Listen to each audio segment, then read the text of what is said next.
Our last Baja adventure leads us to beaches that steal your breath away. Golden sands, the endless sea stretching to the horizon. A place where the waves kiss the shore and the wind whispers in your ear. Silent, untamed, inviting. Christian's new challenge? Windfoiling.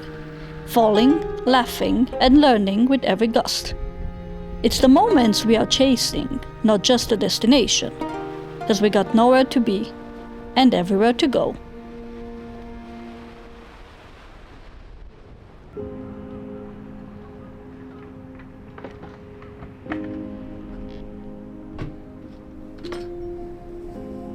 You might recognize the van. Ben and Louisa are back, parked right beside us like no time has passed. And honestly, our hearts couldn't be fuller. Thank you. Andrea? I'm good now. Yeah. Good morning. Buenos días. Buenos dias. So,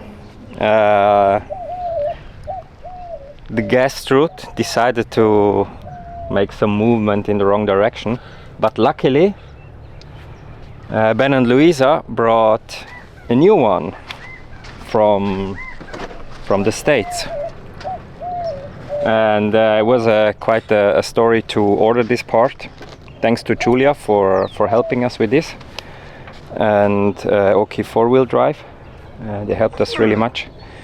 And now we wanted to close the roof and then, yeah, it bent. So we're gonna remove it and put in the new one this evening.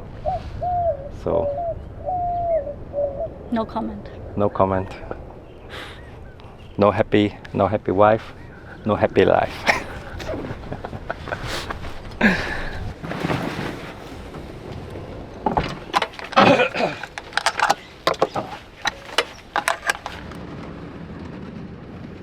Our next stop was Cabo San Lucas, rumored to be very touristy.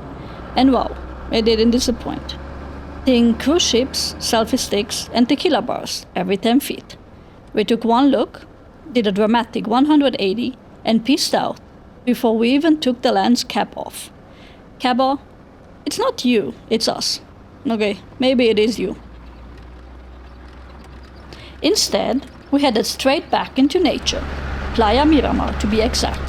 Let's face it, we'd much rather be surrounded by the sound of waves than loud bars and tourists sipping cocktails at lunch. But first, the gas strut needed installing.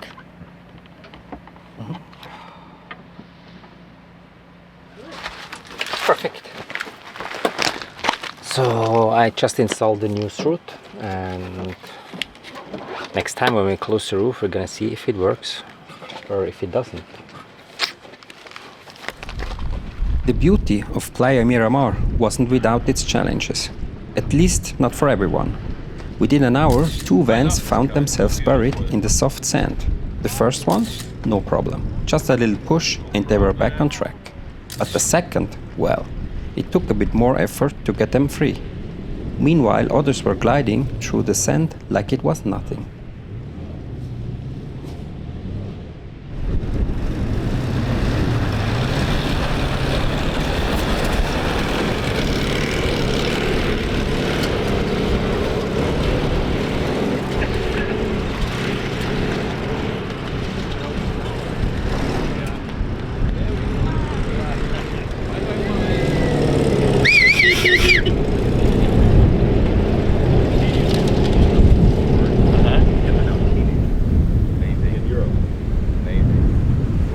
We decided to stretch our legs along the beach when something caught our eye. A few shadows waving gracefully through the green water. Lemon sharks. Not the terrifying kind you imagine in movies, but calm, peaceful, and totally in their element. These sharks with their yellow-tinted skin use electroreception to sense the faintest movements in the water. It's like they have a built-in radar, making them some of the ocean's most skilled hunters.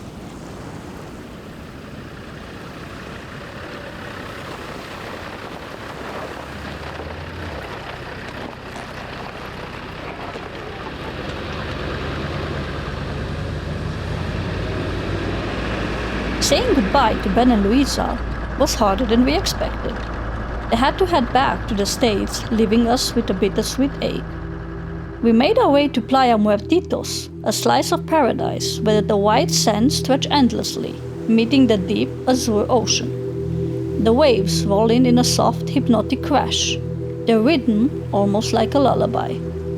The air smelled of salt and freedom, and for a moment it felt like we were the only ones in the world. But not for long. Udo and Katrin couldn't resist joining us in this hidden heaven.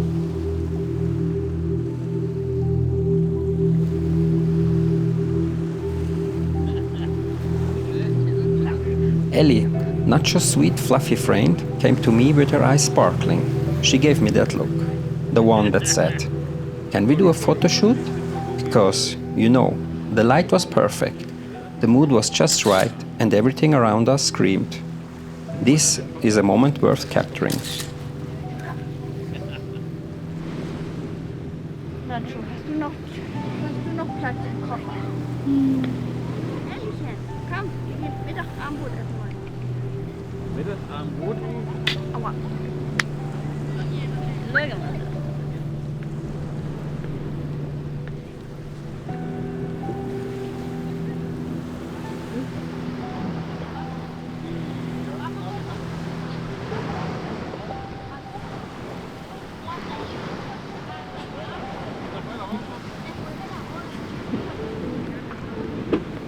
As we were enjoying the view, our neighbors came over, handing us a plate of food, a little thank you for sharing some salt with them.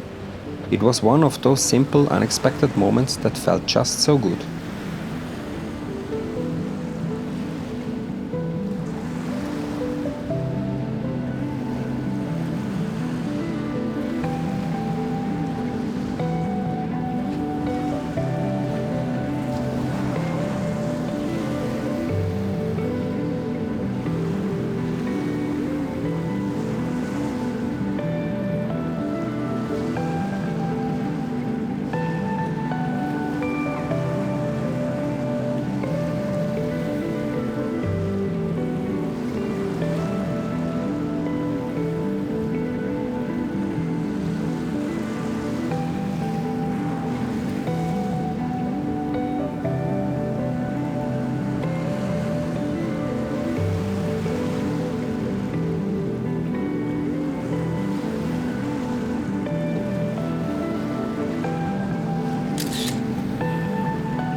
We are leaving this place now to visit a friend which lives nearby here. And we just had an interview with Charles Foreman from Expo More. Thank you so much for that again. Thank you, Charles, for the nice interview. It was really a nice conversation. Maybe if you didn't saw the interview, I don't know if it's online already, but we're gonna post the link in our video. So if you are interested in this video, in this interview, you can watch it. Now we're driving to El Sargento. Yep. Yes. Yes. Yes. Yay.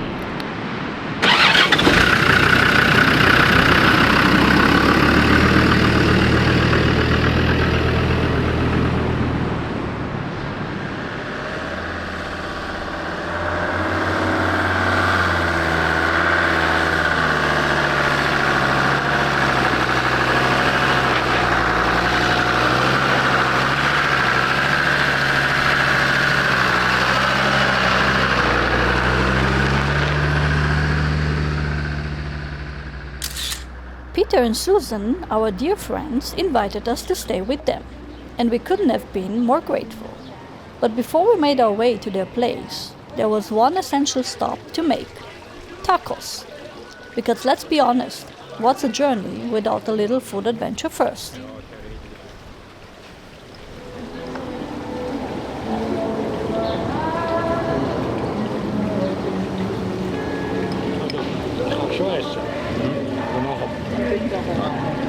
Yeah.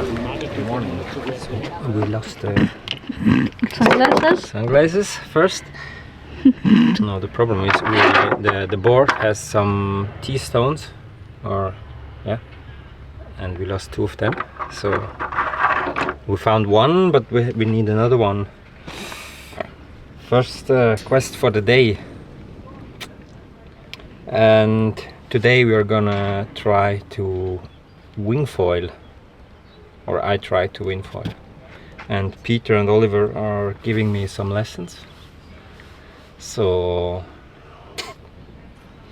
let's try a little bit on surfing.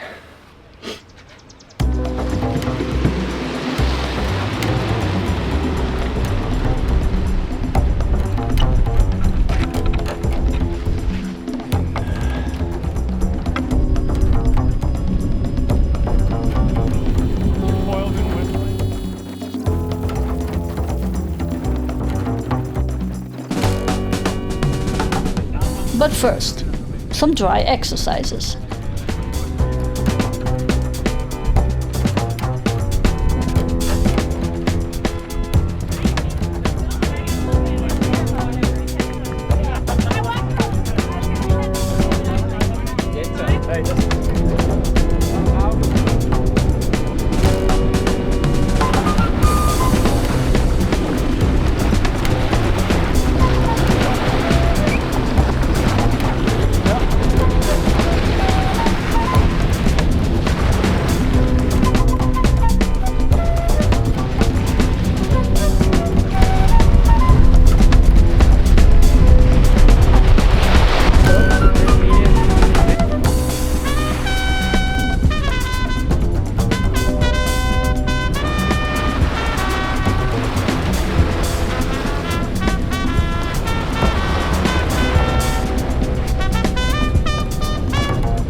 A lot of trying and a lot of walking the walk.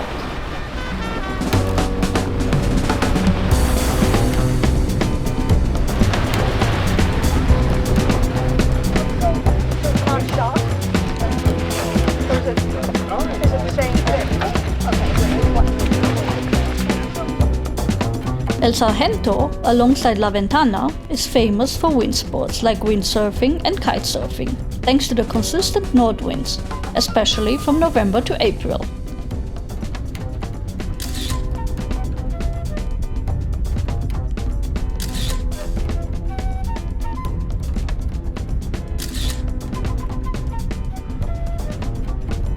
It's not just the wind sports that make El Sargento special. Thanks to the San Andreas Fault, the ocean here has a natural hot spring. Depending on the tide, the water can go from boiling hot to just right for a laid-back soak. It's like nature's own hot tub with a side of ocean breeze. Yeah, man, all right,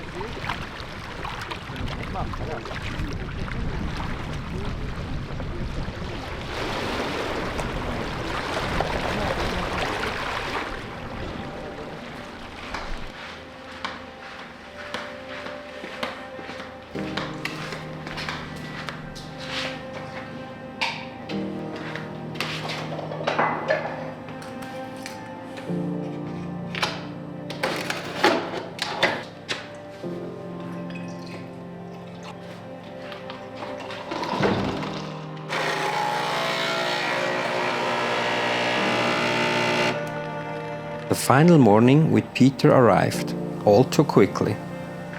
The aroma of freshly brewed coffee drifted through the kitchen, mingling with the cool morning air.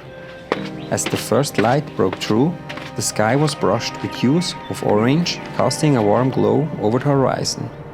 Slowly, shades of pink and blue melted into the sky, the sea mirroring the sunrise as the sun began to stretch itself across the sky, casting its golden fingers over the water.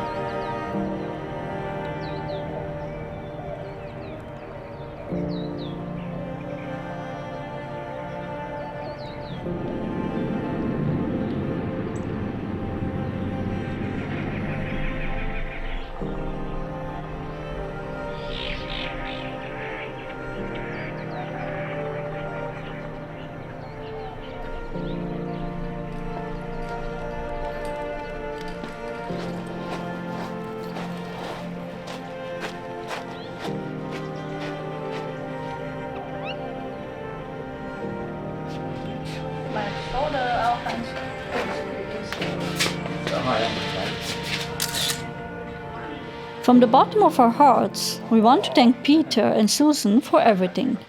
They opened their home to us, and for a few days, we truly felt like we were home. The memories we made together will stay with us forever, and we know we've just gained 2 more members in our overlanding family.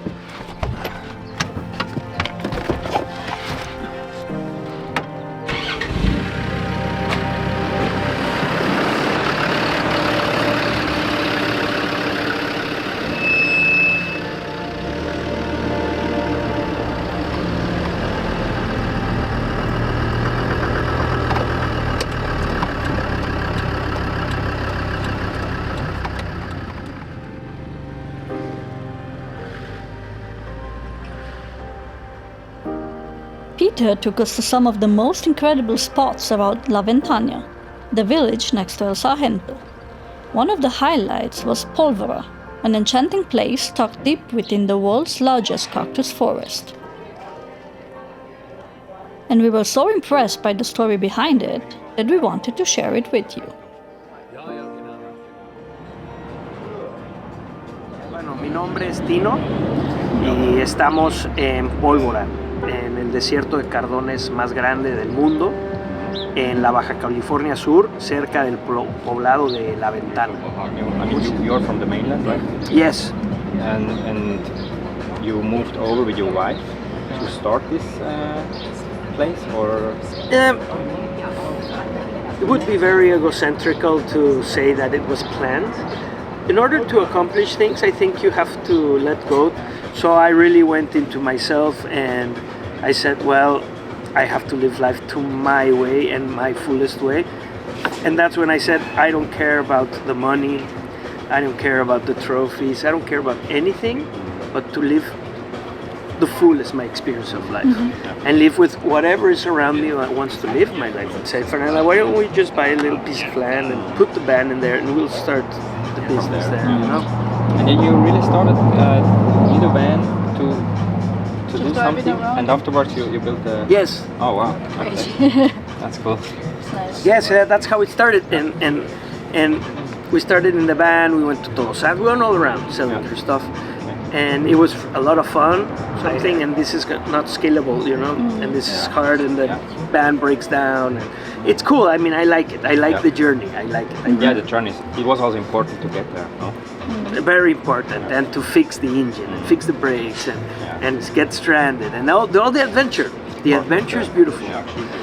But then we went looking for land, and then we came to this land, and when they showed us, I was like, we came inside and we saw it, and then we got up in the car and I said, hey Fernanda, let's go back to the land. I need to see it again, you know.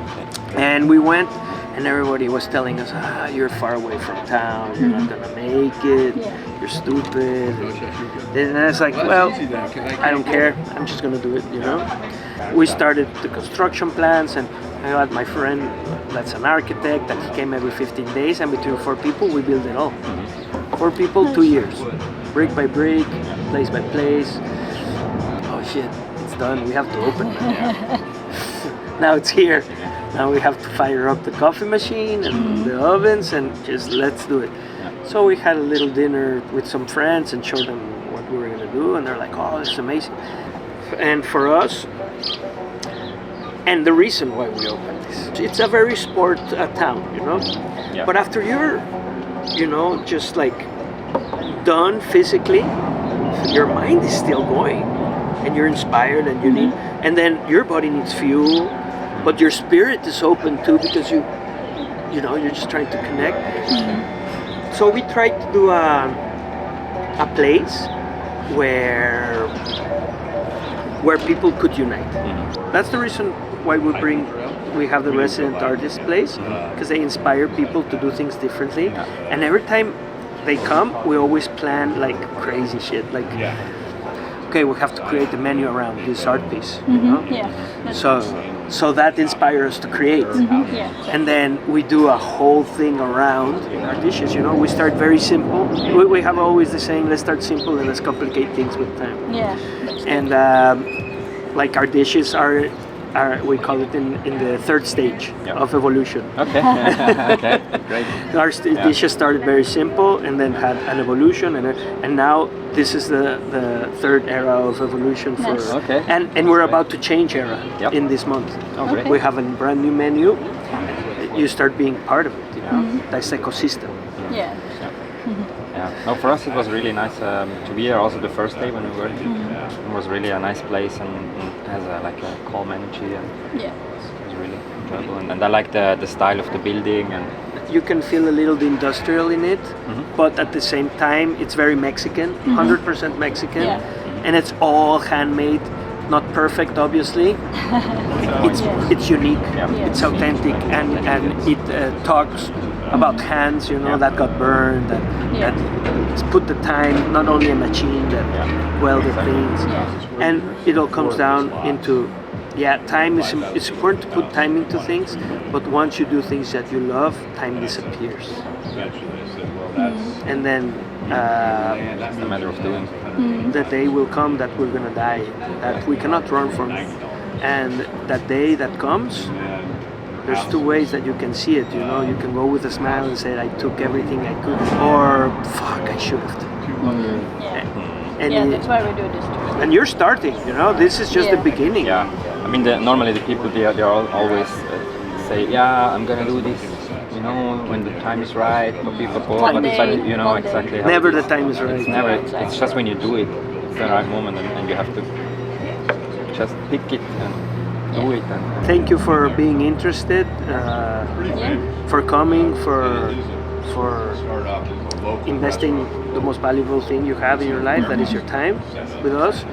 It's really nice. So perfect. this is your home. Whenever you run, you have a place to run to. Okay. Thank you very much, Tino, for your time. And, Thank you so much. To be here. That's the point. Well, see you soon then. Yeah. And I'll be here for another half an hour, then going to La Paz. Maybe I'll see you in La Paz. Yeah, maybe Yeah, we'll maybe, yeah. Thank you. Thank you. Thank you too. We want to take a moment to say thank you.